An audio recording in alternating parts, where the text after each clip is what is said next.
Hi everyone, I'm Stu.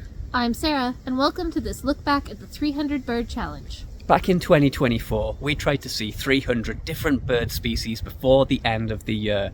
In this video, we're going to look back at some of the rare bird species that we saw, some of our favourite bird species, and some of the best shots of the birds that we got during the year. Stay tuned, the video starts after this.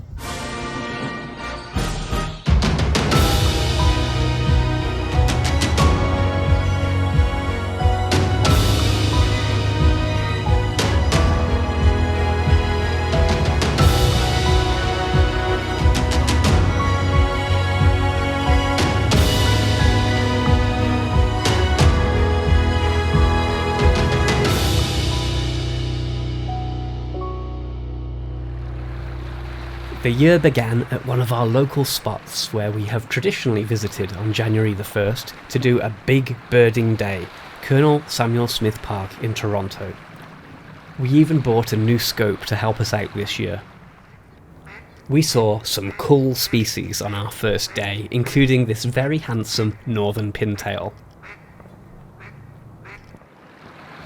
And not one, not two, not three, but four rare harlequin ducks.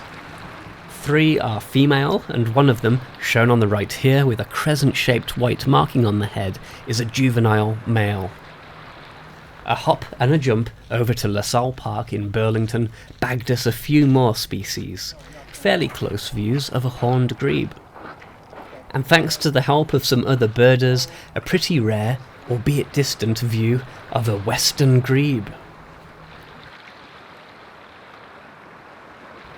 We'll give an honourable mention to this red-throated loon that was pretty far out, but sadly, Sarah got a phone call and she didn't see this bird, so we couldn't count it. We both have to see the bird. Typical, trying to find another red-throated loon took us all year. Later in January, we returned to Colonel Samuel Smith Park, where a female king eider turned up on that day's rough waters of Lake Ontario. 2024 was also a great year for owls for us, beginning with some long-eared owls at a location in Toronto. One of our favourite sights towards the end of January was a huge flock of snowbuntings taking flight over a field near Clarington, Ontario. Mixed into this flock were also horned larks and 2 or 3 Lapland longspur. Awesome, because these are 3 birds that can be quite tough to find in southern Ontario. It was on a frigid day in Hamilton, Ontario that we got a sight of a lifer we were really keen to see. Very nice close views of this Ross's goose. Our last trip of the month was to Algonquin Park, where we had great views of some of the more northerly species, like this evening grosbeak.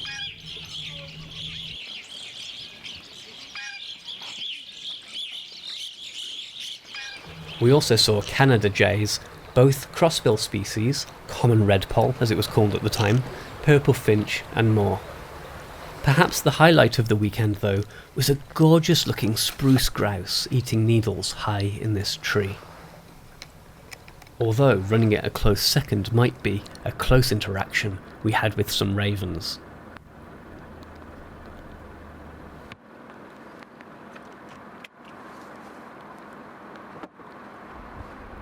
By the end of January, we got to 72 species, thanks in part to some of those rare birds. Let's move on to February next.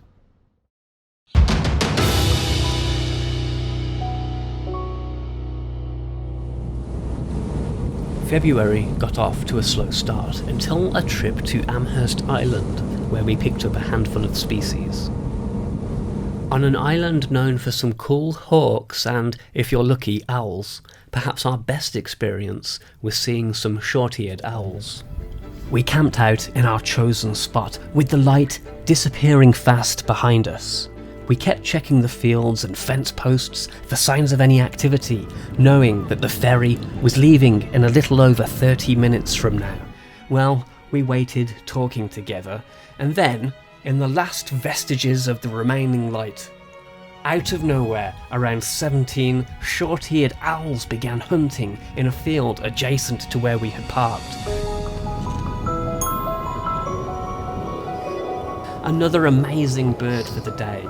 We've been trying to see one of these birds for such a long time. It's a lifer.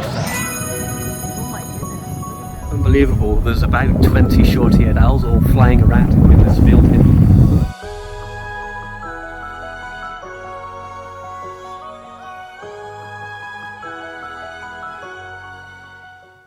On our way home from Amherst Island, we made a few stops on the way and got nice views of a pied-billed grebe that had been overwintering. And we continued to expand our gull knowledge in 2024, finding this Kumlian's subspecies of Iceland gull, thanks to some help from a fellow birder. A little closer to home, we were able to add another iconic species when this great horned owl was being quite showy for us. And at one of our favourite spots, Lynn Shores, this fox sparrow towered over the other sparrows.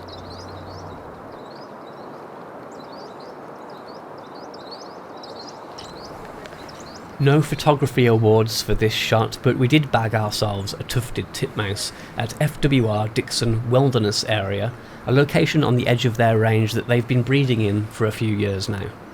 That wraps up February, where we were looking strong with 92 birds. Now we're going to move on to March, including one of the rarest birds we would see all year.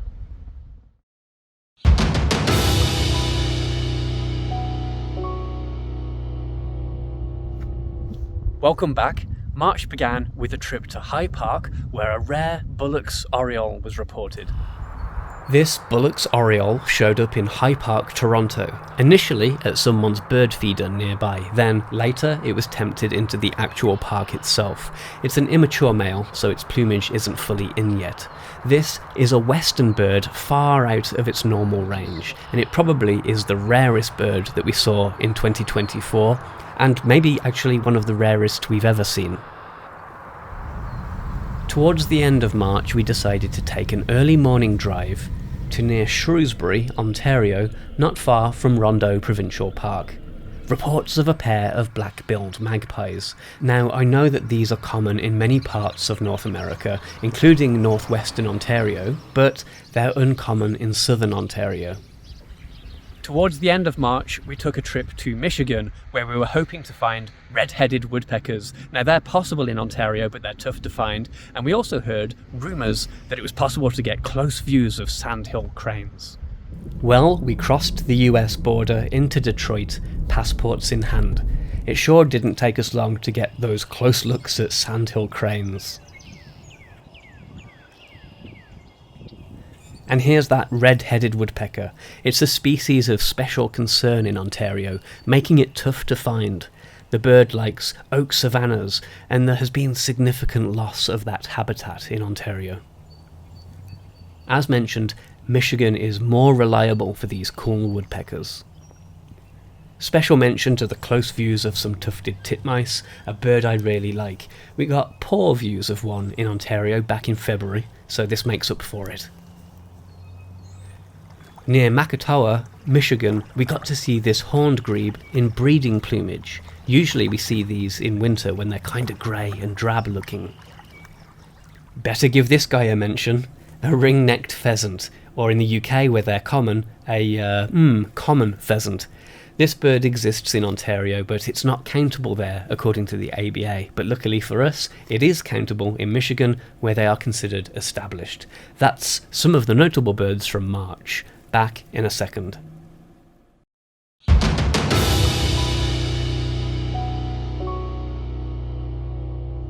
Welcome back to April and one of the most epic birding trips that we've been on. How do we sum up Florida? So exciting to touch down in Tampa, Florida. We were about to experience a ton of new birds and habitats. Our vacation began with Honeymoon Island. And early on, we got good looks at our first warbler, this gorgeous prairie warbler. A pretty cooperative summer tanager here. And an active merlin gave us some quite good views. One thing's for sure, it was pretty hot in Florida, and even this yellow-crowned night heron was taking in the sun. This wasn't the only time we saw a screech owl in 2024, but this was the first time, and we were delighted with this cute little owl. Great views of this stunning indigo bunting.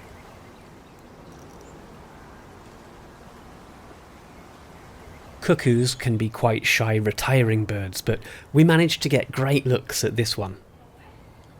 One of our favourite places in Florida was Fort DeSoto. We got to witness the enthusiastic hunting behaviour of a reddish egret.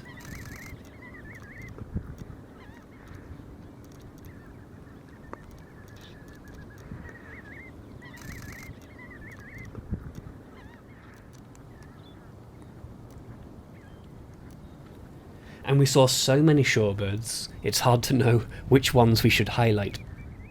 But here's a nice shot of a semi-palmated plover reflected in the water.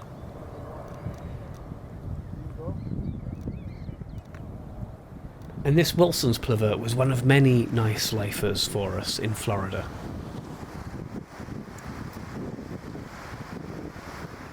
Now Sarah and I each have our favourite Floridian water hens. Mine is the shimmering purple gallinule. But Sarah really likes the grey-headed swamp hen. To be fair, it is a Florida specialty. Speaking of favourite birds, it doesn't get much cuter than a burrowing owl.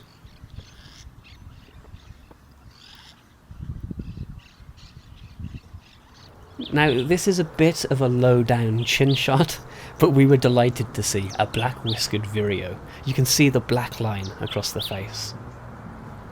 Another top birding location via a ferry across the Gulf of Mexico, a day trip to the Dry Tortugas. A little bit shaky from the rocking boat, but on the way to the island, masked boobies and brown boobies. Look, I'm not the one that comes up with these names, alright? Magnificent frigate birds circled around the island all day.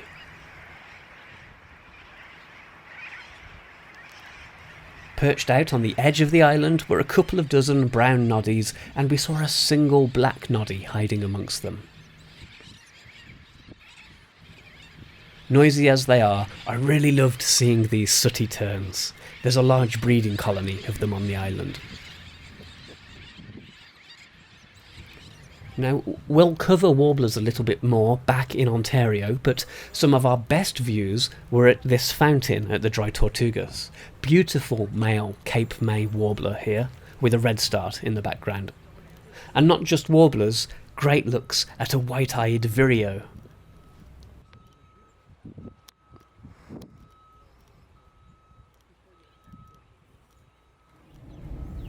Near a small park in South Miami, we saw these cool blue and yellow macaws. They're not actually countable on the ABA bird checklist, but I'll include them in this video because they're so cool to see. We got great views of some birds doing a bit of parenting in the Palm Beach area. Some young wood-storks here. And how about some tricoloured heron offspring?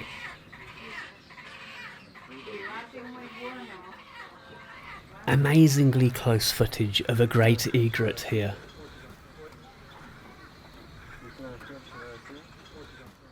Moving further up the east coast, we stumbled across a barred owl with its fluffy fledgling.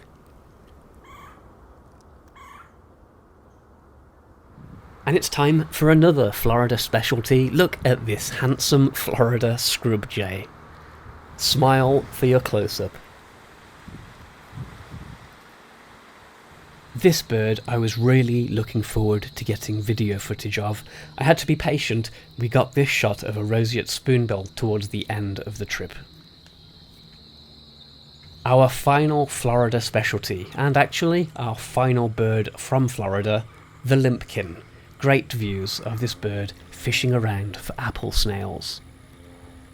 Florida was such an awesome trip with awesome birds, and by the end of that vacation we were at 222 birds.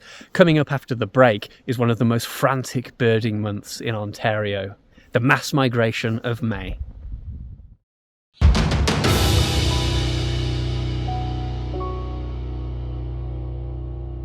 During the month of May, we spent several days over the course of 2 weekends in the Point Pelee and surrounding area. Point Pelee National Park and the Festival of Birds. Let's do it! For the uninitiated, peak migration in Ontario occurs in May, and Point Pelee is one of the top spots in the province to see the arrival of warblers and other species. One of the key species at the park is the prothonotary warbler, an endangered species in Ontario.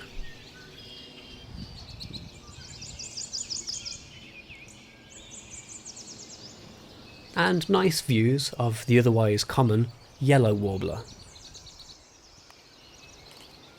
And this was a lifer for us, the blue-winged warbler.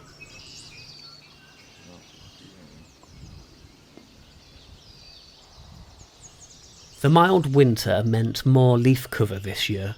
This Wilson's warbler footage is a case in point, but you can see it if you look through the gaps. Yeah. Plenty of common yellowthroats this year, but these were likely our best views here. It wasn't necessarily a bumper year at Pelee, but some nearby locations were decent, and here's a magnolia warbler near the town of Erio.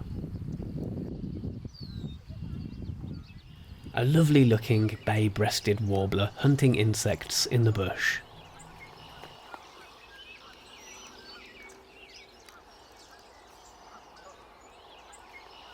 And the summer vibes given off by this boldly coloured scarlet tanager.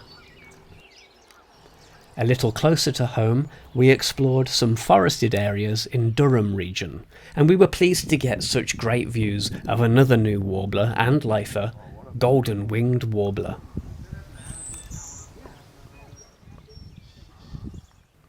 And pretty nice to see this morning warbler too. Well, it's the end of May now, and we've reached 255 species, but things fell off a bit in the summer. More on that in a second.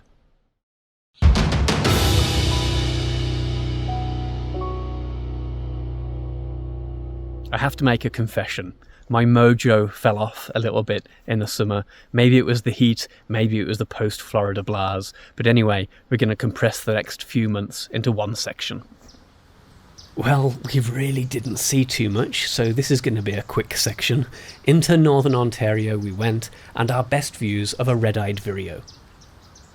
And a rose-breasted grosbeak, but it's a young one, I think, in non-breeding plumage.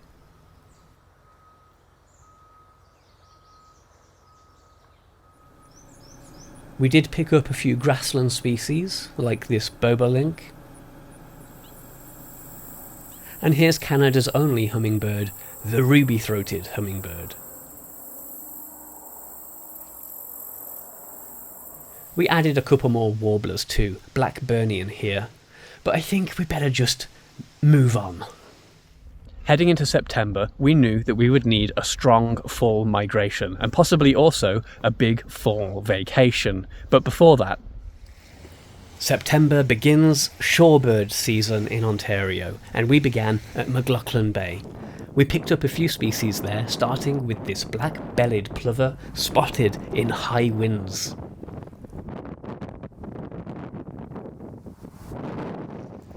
Pretty common, but this sandling posed quite still for the camera. And I had to work hard to get this shot of the least sandpiper hiding amongst the plants on the beach.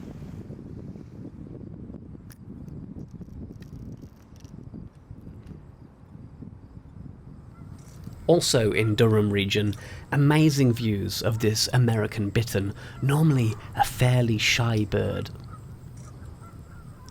Later that month we made a trip down to Grimsby, Ontario, a little bit far out and fairly obscured at times, but this cinnamon teal was a lifer and a rare bird. Feeling like the 300 bird challenge needed a bit of a boost, we decided last minute to travel to Cape May, New Jersey. We picked up a few species, and in the case of this ruddy turnstone, we also turned up some nice footage. This clay-coloured sparrow was a lifer for us. And black skimmers were a particular highlight on this trip. Sarah loves birds that have unique or strange looking adaptations, much like these American oyster catchers.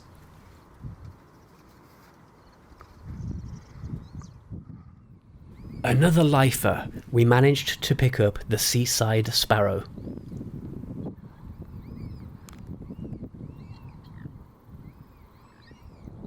In 2024, we never managed to get a Virginia rail on camera, but we did get several clapper rails in Florida and here in Cape May. New Jersey is a long way to come for 3 new sparrows, but here's a salt marsh sparrow which was on our wish list along with the seaside sparrow. We'll be back after this quick break.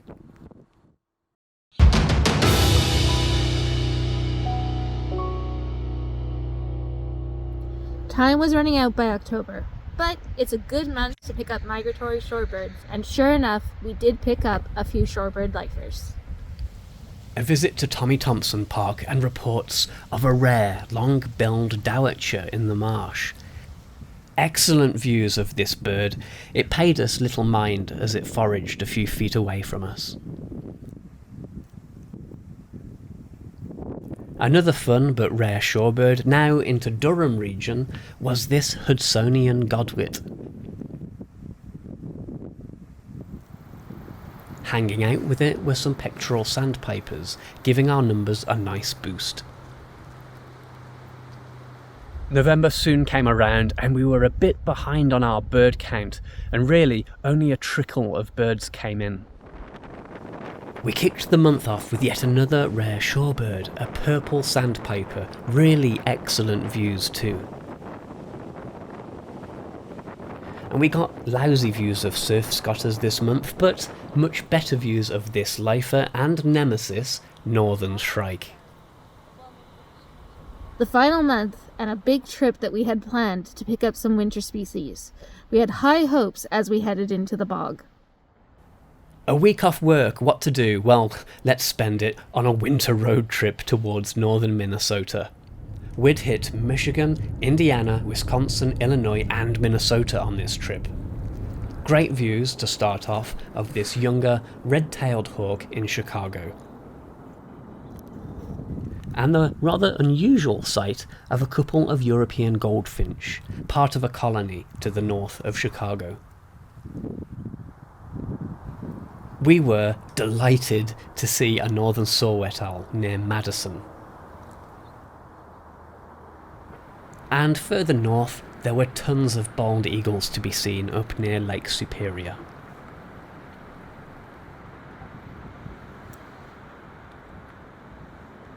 And then we arrive at Saxon Bog. We saw a lot of cool birds at Saxon Bog. Here's a redpoll, for example, and we had good looks at a lot of different species, not just birds. We were probably at Saxon a little bit early in the winter season though. February would have been better, but of course February wouldn't count for our challenge which ends at the end of 2024. The highlight was, of course, the couple of great grey owls that we saw.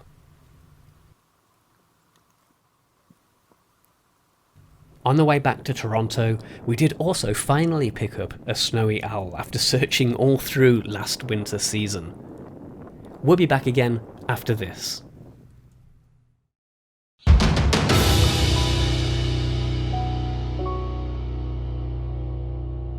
With time running out, we had a last few days to try to reach that 300 species.